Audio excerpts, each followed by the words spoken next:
Have a seat on your porcelain throne. It's time to talk some shit on the Powell Movement.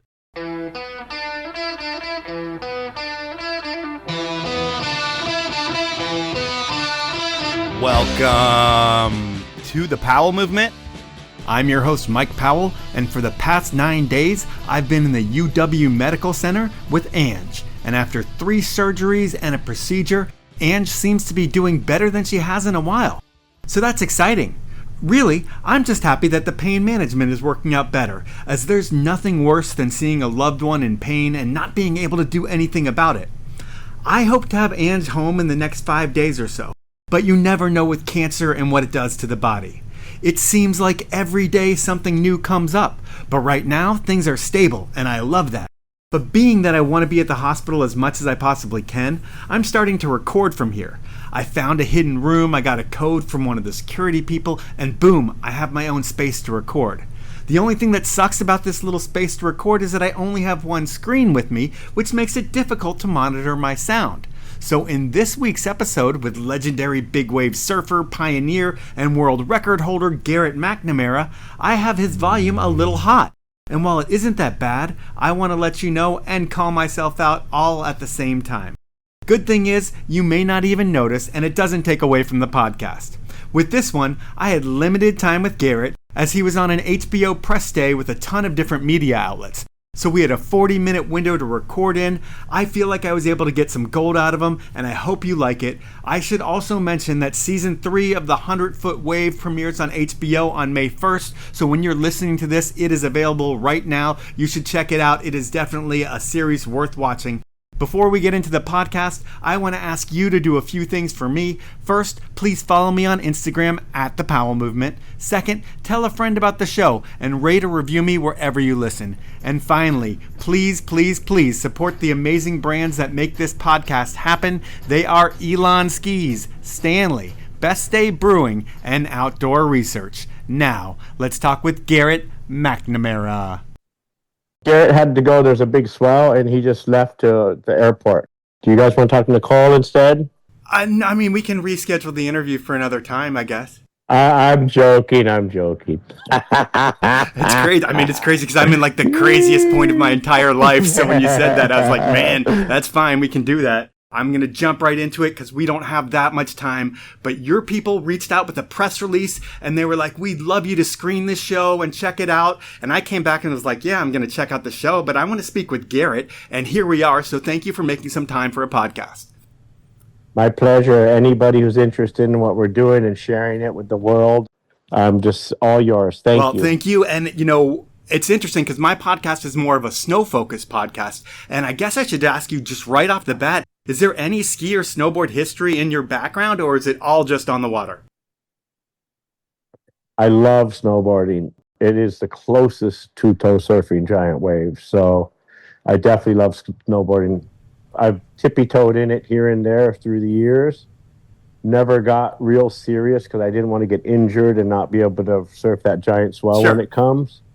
But I'm in the later part of my life where I don't have to ride every single wave everywhere in the world that shows up. And so I'm excited to do more snowboarding. I did break my wrist 2 years ago snowboarding, which I didn't let it bother me that much. I just chose to love the injury and get through it. And if I missed a swell, it was okay. Well, that's a common one. Do you ever get to snowboard with Jerry Lopez? I was snowboarding with Jerry Lopez. Were you at the Big Wave Challenge? I was there right after. The ramps were still there. Everything was still there, but we got there right after. Lucky because Jerry had some time to hang out. Jerry is the best. Yeah, you know, I don't interview many surfers. It's been you, Taylor Knox, and Jerry Lopez. So I feel like I've had a pretty good list of surfers on my show, but only 3 so far.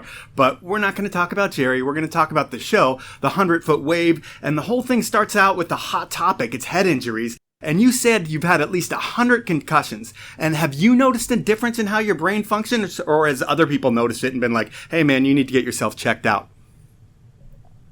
Well, I was super, super lucky. I actually worked with Jerry when I was young and rode his surfboards, mostly at Pipeline, at Sunset as well. But at Pipeline alone, I know I had at least 20, 30, maybe 50 concussions half of them on a Lopez board.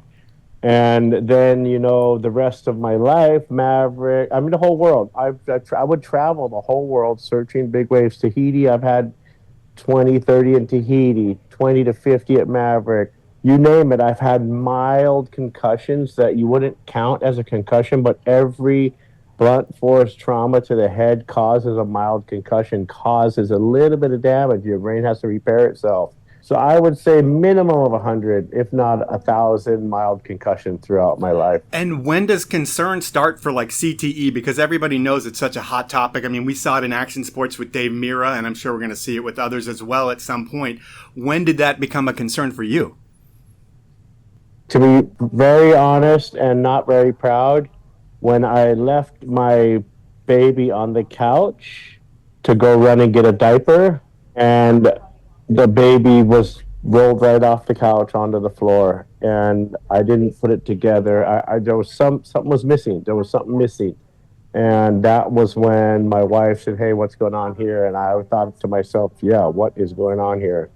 And baby was fine, but she did fall on the floor. That was the moment right then. Before that, I didn't think much of it, didn't care about it. It wasn't a topic in our household, wasn't something that I thought was possibly going on with me through the years.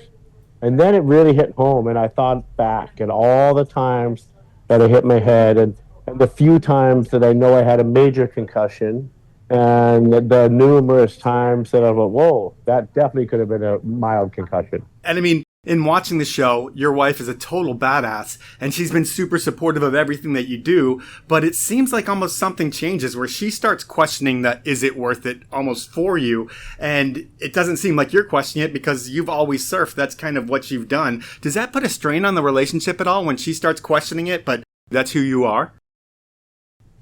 In the moment, stubborn Garrett will show up, resisting change, resisting observing, and trying to find a solution. But then when I really think through it and she doesn't come at me and I don't have to be on attack back mode or defensive mode, when I'm open to the conversation and the possibility, then it's amazing. And that's how we should all be always. We should always be open and not rigid. But it's hard, and it does put a little strain in the moment. But then as I am evolving, I feel that I'm always evolving. And as I evolve in the moment, in that moment, for that moment, then things go smooth and we evaluate and we figure it out and we make plans. But there's definitely some resistance, and definitely I feel like I'm under attack, so I'll attack back, which I'm working on not doing that at all, and just listening and observing and processing and then responding instead of reacting. The reacting, Garrett, isn't that friendly at times. You can see that sometimes in the show a little bit here and there, which is nice because it shows the real human drama. But we're not talking about just concussions, but what I want to talk about is helmets as well, because you're a surfer that wears a helmet. And I won't say your helmet is like the coolest looking helmet in my opinion, and you can say I'm an asshole for saying that, but I'm sure it's designed to be protective. But I would think surfing was free and it was open and it was everything in your 20s and 30s. When you put a helmet on, does that ever feel restrictive? Okay, so when it comes to the helmet that I'm utilizing now, it's a Simba helmet. And if you think Magneto's cool, then it's super cool because it looks like you're wearing a Magneto helmet. Sure. But it is a little too much, I have to say. It comes over the cheekbone too much. It curves in too much. There's a tip in the front that comes over your eyes too much. It fits really, really well on the head, on the cranium, on the top. It actually fits really well everywhere, but it's just a little too much. And for it not to cause you to get whiplash, you want it super tight on your head. You want it like one with your head. You don't want it bulky. And they did a really good job with that. It's almost so tight that they didn't put ear holes, so that hurts your ears. So yeah, they're working on the second generation, and hopefully it'll be perfect. I do have a helmet that is perfect. It was a free ride that they don't make anymore. I still have 3 left, luckily. I actually have John's helmet as well that I got him. He gave it to me. So I have 3 free rides, and I have all the Simbas. The only challenge we have is when we hit the water going fast. If it's bulky, you get whiplash. Okay. Now, the other challenge is if it's too loose, the water can get under it and rip it off your head. And if it's uncomfortable or loose, then you're not going to feel comfortable surfing. It's going to hinder your performance as well. Some people really get uncomfortable if they don't have ear holes. Other people like their ears to be protected. I like my ears protected, covered, and I like it super tight, and I like it to conform to my skull. So if you can find something that feels comfortable for you, I highly, highly recommend it. But if it throws you off and it doesn't feel comfortable and it's bulky, I don't know. You might want to take your chances without it. Yeah, I mean, for what you're doing, it's totally functional. It's like you need to wear a helmet, or it's smart to wear a helmet. I'm a helmet wearer everywhere I go. But I also feel like in photos of myself, I look way cooler without a helmet, but I obviously understand risk as I get older. The crazy thing with you is you're like 55 years old when most people should be chilling and your wife should be like, yeah, he's slowing down now. It's like you're still pinning it seems like, which is absolutely crazy. Is there any way to explain that, how you still keep just pinning it?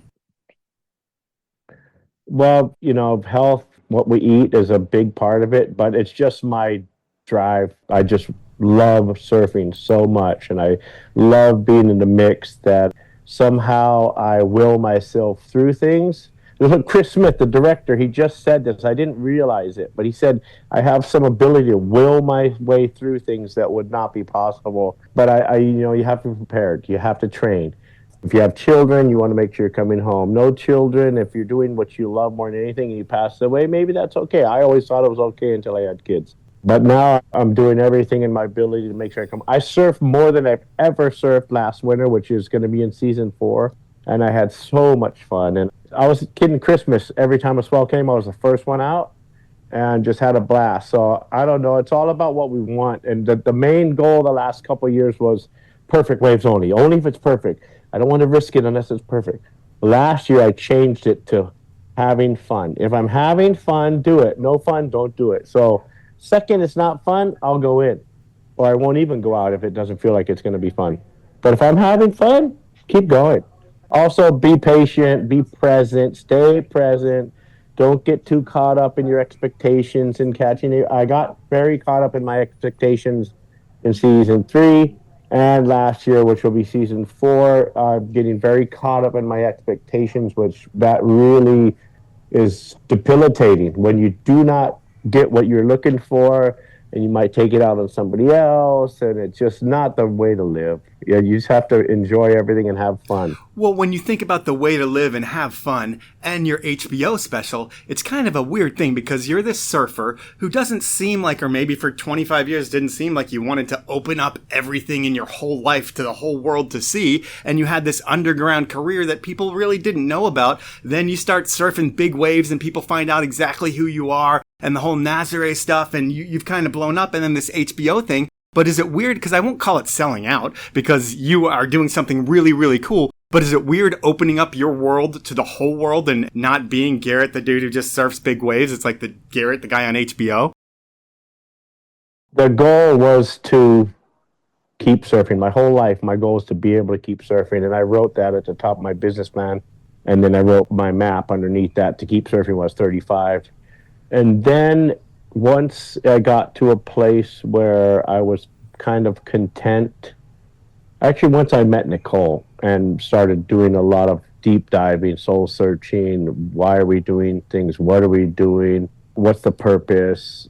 So then we realized that, okay, if we're going to do this show, number one, it's not a surf show, it's a show about what it takes. And number two, if it's not making a difference somehow, then we don't want to do it. So number one, it's made a difference in a lot of surfers' lives, especially as ours as well. Have a career around this due to the show. And then everywhere we go around the world, we're in New York, we get stopped, every other person telling us, oh my God, your show is so inspiring, I've learned so much, I feel so much, I've connected. The main thing is people are getting inspired. So we get inspired by our friends and our peers and people that are doing good things in the world. And then now people are being inspired by the show. So it's a home run. If people are being inspired, I will keep going. As long as my wife isn't yelling at me, they can roll the cameras. I try to say, hey, she just turned the camera off, and she's like, no, we decided that we're going to film everything. You got to show it all. I'm like, oh, man. Because she's always right. So I don't want them capturing me being wrong. You're supposed to let that go at 55, but you're still a kid at heart, I guess. 100%. Everybody should check out the show on HBO. I think it premieres on May 1st, and that's why we're doing this. It's time for my first sponsor break, and I'm going to start things out with Elan Skis. And while I could tell you all about the new award-winning Ripstick ski models or the award-winning Playmaker Twin Tip line, and then push you to demo them at your local shop because they're going to make you have more fun on the mountain, I'm just going to talk about your local shop.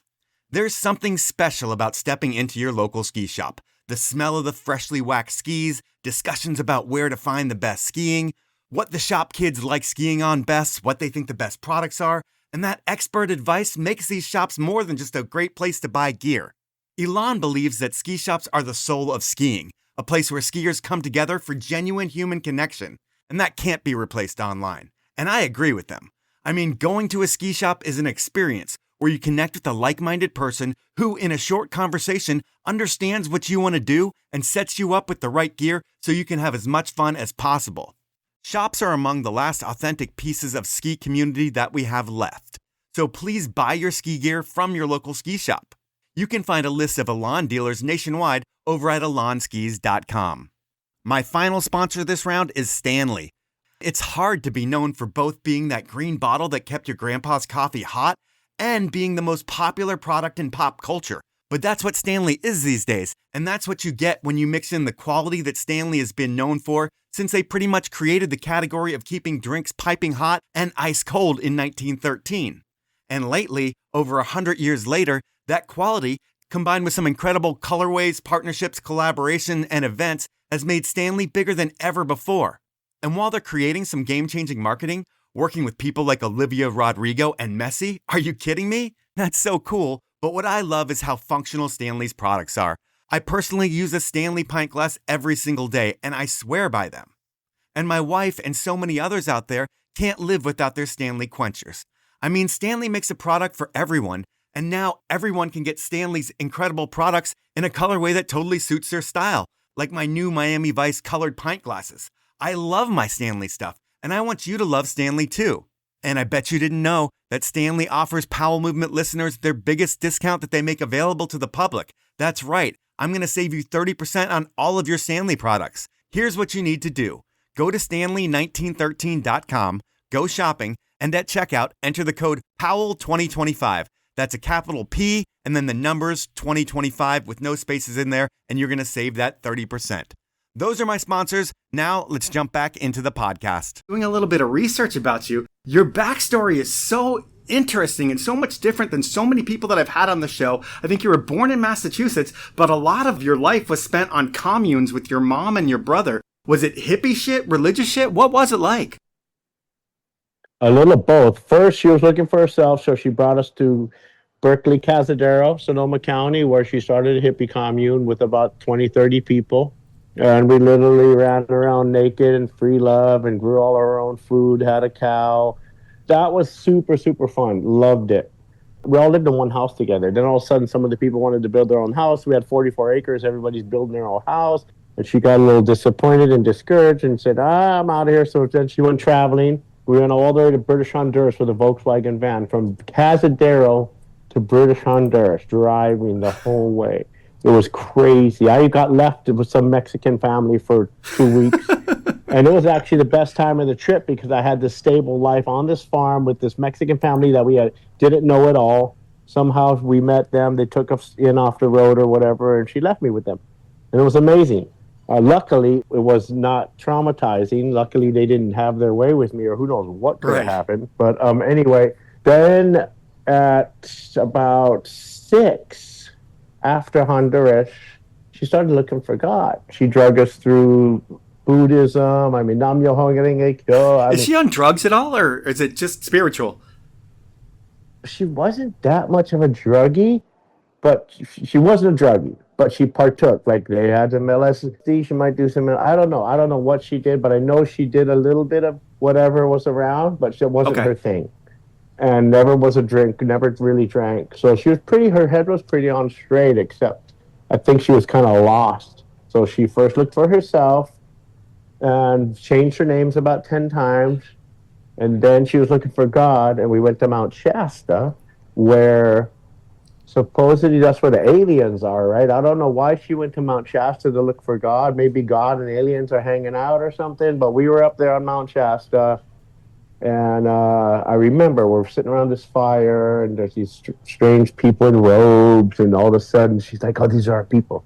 We're going to join this." And there was a cult called the Christ family, and there was this elusive guy named Christ Lightning Name Man, the leader, who we never found. We went walking for like 6 months around the United States looking for Christ Lightning Name Man. We never found him. People were getting, some of our brothers got lynched in, I believe it was Texas, while we were in the You cult. walked for 6 months at 8 years old or 9 years old? My brother was 5, I was 6, 7. You have to burn everything. No sex, no killing, no materialism is what we chant while we're walking around the United States. And we weren't allowed to hitchhike, and we had no money. You put all your lively possessions in that bonfire that we saw at that campfire. Our shoes, our clothes, our everything. All you have is you get a sheet, you cut it up, turn it into a rope, and you have a sheet kind of blanket that you roll up and put on your shoulder. So basically, you were the image you have of Jesus. All those images you see of Jesus, that was exactly how we dressed and how we walked the earth as Jesus. The funny thing is, wherever we're chanting no sex, no killing, no materialism, people, where did the kids come Yeah, from? right. My mom would go, "Oh, that was before." That was the one part of our life that was not much fun and very challenging and depressing. And we had to go back to our neighborhood in Berkely, California, where my dad set up a really nice restaurant after the hippie commune, and we had all of our friends there, which lived on that block, and we had to go back to that street in these robes. It was it was not a good walk of shame. Yeah, I can't even imagine. That whole experience, I mean, it has to shape you a little bit, and I'm sure you kind of compartmentalize a lot of that stuff now. But did it make you a weird kid later on in life, or were you always able to kind of blend in with the crowd? It made us adapt very easily. I think because of how we were raised, we were able to adapt to almost any crowd and somehow be accepted everywhere. I don't know how, but yeah, pretty much accepted wherever we go. And even in Hawaii, when we got there, it was all these big Hawaiians and Filipinos. And first day of school, I had a fight with one of these guys, and somehow I got the better of the fight. And the next day, I started a gang with all the biggest guys in the school. So I got in right away with the locals. And there were still some challenges, but not like you would think. There was Kill Howley Day, and I was the only white boy in the class. Before we even get into Kill Howley Day, you went to school in Berkeley as well, or I don't know if it was Berkeley or Oakland, but were you a minority almost in the school you went there and were in fights in Berkeley as well? I went to Malcolm X and I went to LeConte in Berkeley.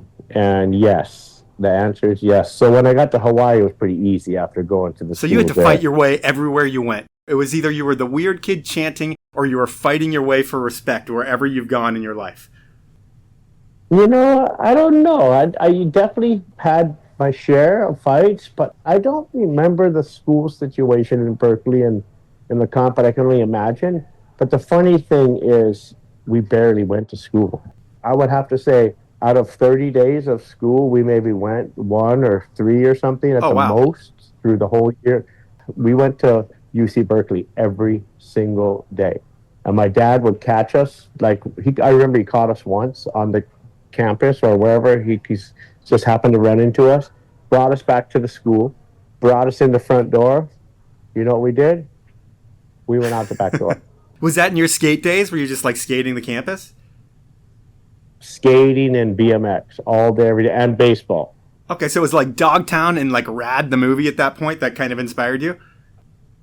Well, we were Dogtown of Berkeley. We had the best skate guys, and probably our guys were as good as whatever they had going on, but we were more unknown.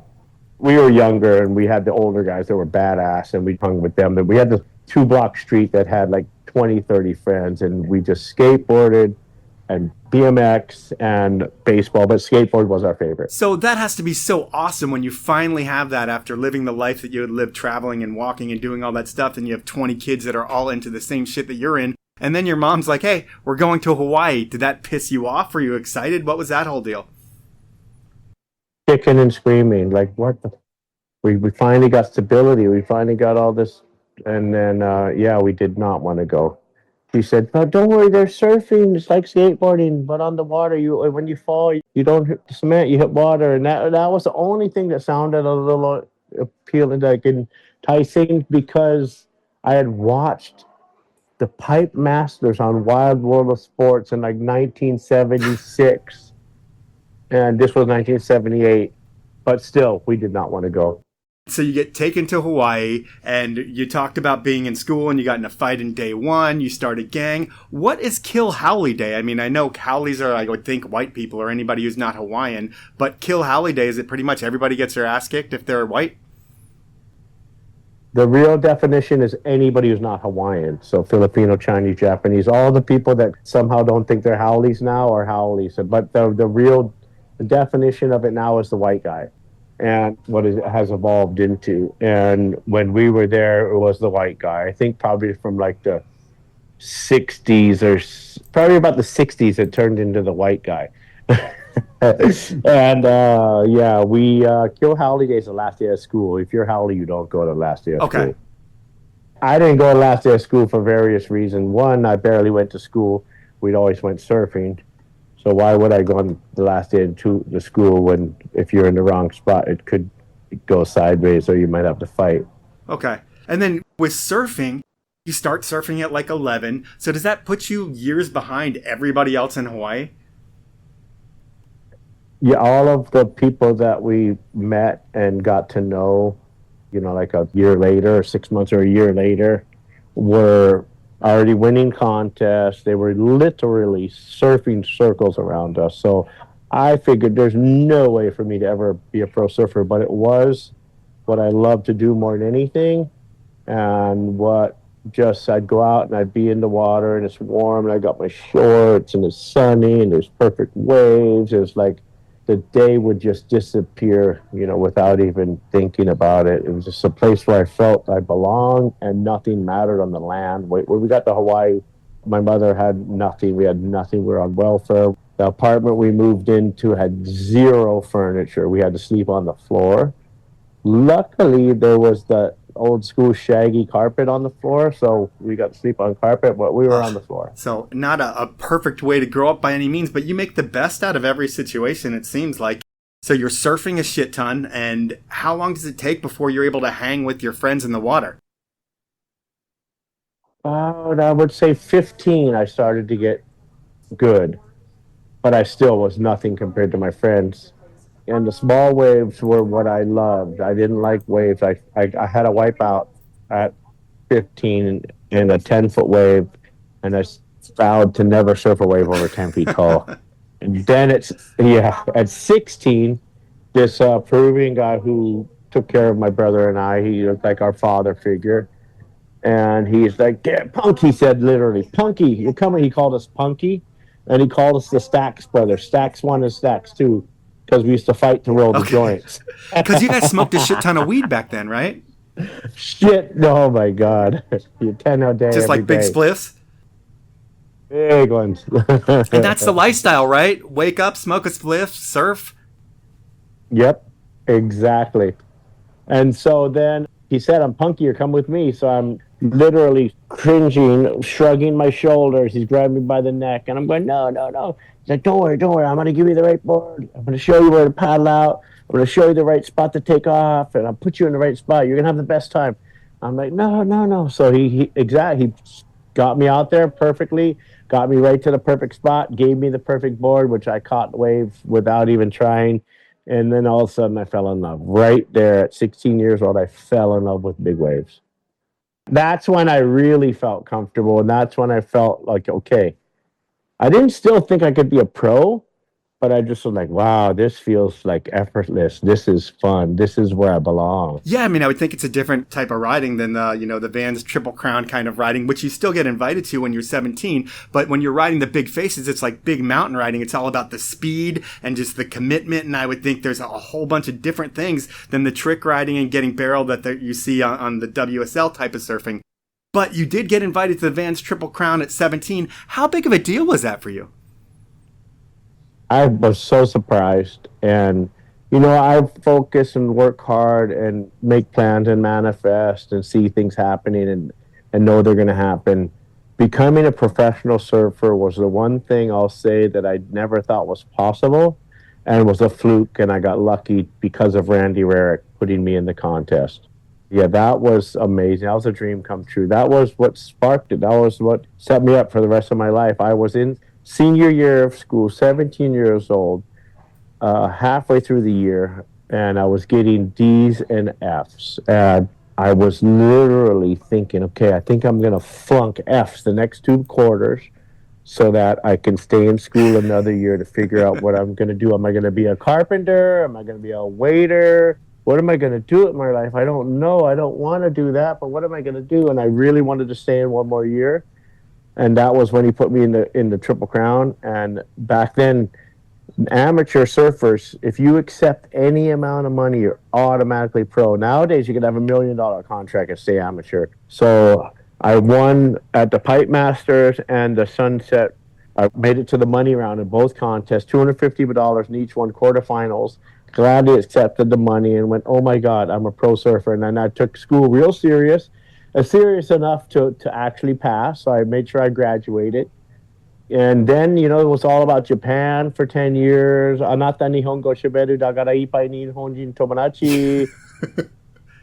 I speak Japanese because I had a lot of Japanese friends, and I used to go to Japan with all my Japanese sponsors for 10 years. And, then it was Brazil for 10 years. Still don't have the Portuguese down. Brazil 10 years, and then Portugal in the whole world for the last 20 years. It's time for my second round of sponsors, and this time I'm starting out with Outdoor Research. I've been using OR products since I moved to Seattle almost 25 years ago because they outperform everything on the market. I mean, they build products to perform in the miserable weather that the Pacific Northwest can be known for. And when you live here, you need to have best-in-class gear, and that's what OR has always delivered. From building industry-leading gear for mountaineers, which are still best-in-class, to the mittens that every snowboarder wore in the 90s, which are making a comeback in a big way, to the new styles, cuts, fits, and kits that they've developed with the help of their incredible athlete roster that includes world champion Troy Podmilsack, freeski legend Mark Abma, and X Games gold medalist Zoe Atkin, just to name a few. While OR has always been building the best products to outperform everything else in brutal wet weather, the recent focus on style is what has not only me, but my kid and his friends all wanting to wear OR gear. Because now, it looks as good as it performs, and that's a bold statement. But don't take it from me. Head on over to outdoorresearch.com, check out the products, buy yourself something, and stay drier and warmer than ever before. My final sponsor is Best Day Brewing. And if you haven't heard of Best Day, they are hands down the best tasting NA beer on the market. I enjoy Best Day for so many reasons. The flavor is the most important. I swear by the hazy IPA, the Kolsch, and the Electro Lime. The beauty of Best Day is that it really tastes as good or better than an alcoholic beer.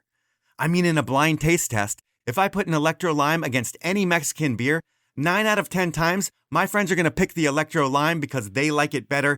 And you can drink a few of them at the bar or in the parking lot after skiing, and you don't have to worry about driving or making bad decisions.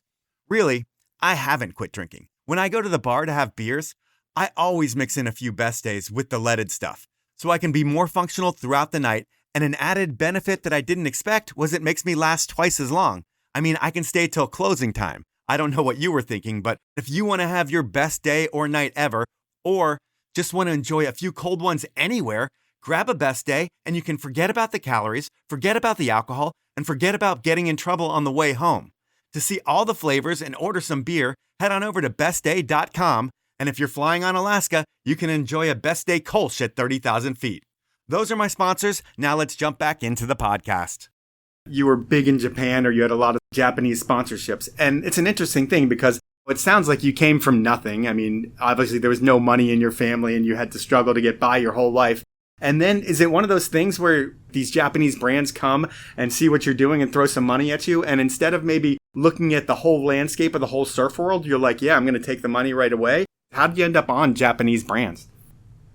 Right out of the gate in Haleiwa when I was about 12, maybe 13 at the most, we made friends with this guy, Nick Nozaki, who was a Japanese surfer. And he became one of our uncles. And then he introduced us to another Japanese guy. We met all the Japanese guys were at our local break at Haleiwa. It was the most crowded spot with Japanese guys. So instead of getting mad and telling them to get the F out of the water, we made friends.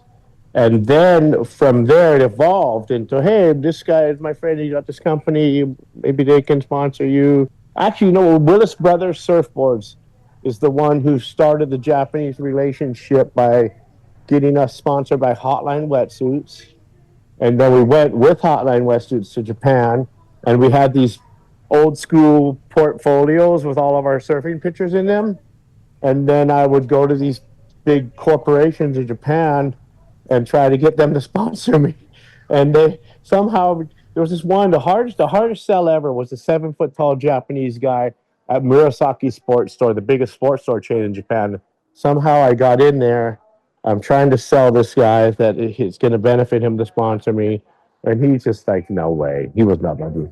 And all of a sudden, he said yes. And all of a sudden, I have freaking billboards in Tokyo at all the sports store chain around all of Japan. And then, more companies came after that. It was just very lucky, but luck is when preparation meets opportunity. I was prepared and the opportunities came. And instead of just letting it pass me by, I seized Gotcha. it. So you lobbied and advocated for yourself and made some shit happen. And was that the first time in your life where you actually had like a real paycheck and you were able to eat dinners and travel and do stuff? Because before it was walking around the States. 100% first time. I had one job in between junior and senior year where I earned some money to buy a motorcycle, but that was my only job and that was my only money, besides maybe selling a little pot along the way to the Japanese boys. They pay more for it. And we rented out rooms in our houses in the future after that, later. Yeah, that was the first time I made any money. Yes, is the answer. Awesome. Yes. Well, it's good to see when passion comes together with a career and you're able to actually make it all happen and travel the world. You've been doing it ever since. Things have gotten bigger since you started riding bigger waves, and we have about 7 minutes left, so I've got to talk about big waves. And thinking about it, is it true that you were there for the first tow-in wave ever with Laird? I was on the beach watching, and I was in awe. My jaw dropped all the way down to my feet like the cartoon characters back in the day. I ran home, grabbed my board, was going to paddle out. Johnny Boy Gomes, I don't know if you know who he was. He was standing there, and we're standing there together watching this go down, and I just stood there holding my board and didn't paddle out. Does that change everything for you? Like you see that, and you're like, I've got to do that? Yes, 100%. I was just like, I got to figure this out. I went and bought a boat, a big old Zodiac, painted a big shark mouth on it, re-outfitted the whole thing myself. Started using that first. It was a little too dangerous with the outboard engine. And then Charlie Walker and Dawson Jones got a Sea-Doo jet boat, and they took me under their wing and taught me. The funniest thing is I've never seen a picture of us. Then just today, somebody posted one on Instagram, Hank photo, of me driving the boat that I learned to tow surf on. It's on my Instagram in the story. And that was the beginning right there. That might even be the first day. Oh, that's so rad. And what's the learning curve of doing that? Because, I mean, I know it's all team-based where you need to know your jet ski driver and you have to be on the same page. You've got a spotter. There's such a big dynamic there that people are going to get from the show, so we don't have to talk about that. But how long did it take for you to really figure out how to ride bigger waves? And what are the size of the waves in the beginning? Is it like 40, 50 footers in the beginning? Back in the day, we were outlaws on our own with no extra jet skis. If we were lucky, another team was out there. And it was a big learning curve. You got 30 feet of rope in between you and the jet ski or that we were on the boat. So you have to account for that and make sure you're 30 feet ahead That was my biggest challenge, is making sure I'm always 30 feet ahead of where I think I need to be. And then the pickups, and it took me a little longer than some people. Other people will get it right away, and then other people will never get it. So somehow they're not connected, they're not present. I don't know what it is, but some people just can't get it. After you figure out how to ride a huge wave like that, do smaller waves not even do it for you anymore? Do you need something above 30, 40 feet to even get you going? Funny, after that, it was more about just towing. It didn't matter if it was 6 feet or it was 60 feet. Just towing is what I loved more than anything. I would die to tow it. I had no desire to paddle unless it was maybe like backdoor or something. But even that, I would rather tow because it can go so much faster and catch so many more waves and ride a small board and do maneuvers that are almost impossible to do when you were traditional surfing back then. So I was really attracted to tow surfing, and I kind of lost my love for paddling. The only way I got it back was in the eddy, and I think 2002 or 3 or something brought my love for paddle surfing back, because eddies handed me the winning waves, but I didn't quite have the paddling power that I used to, and I didn't make 2 of my 3 waves. And if I had made those 2 waves, I would have won the eddy. But it just gave me my love back. It just really gave me my love for paddling again. So now I'm just, have fun.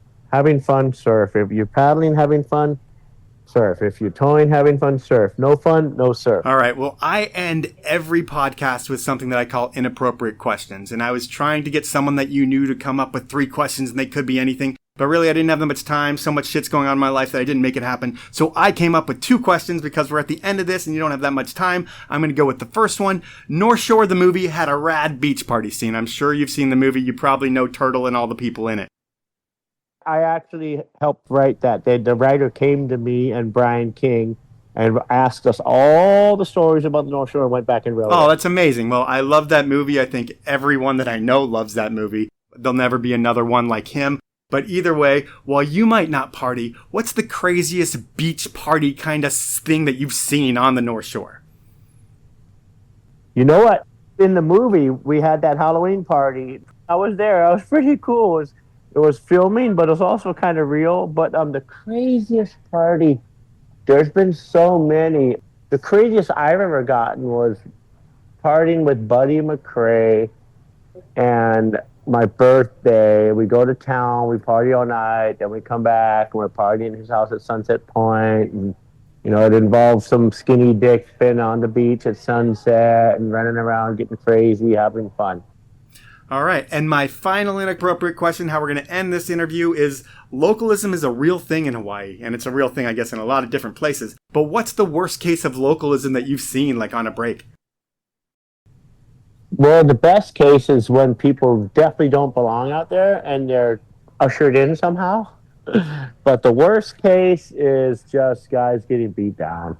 It's usually at Pipeline, and it's sad. Sometimes it kind of feels like it's needed, but nobody ever needs to get beat up. So, yeah.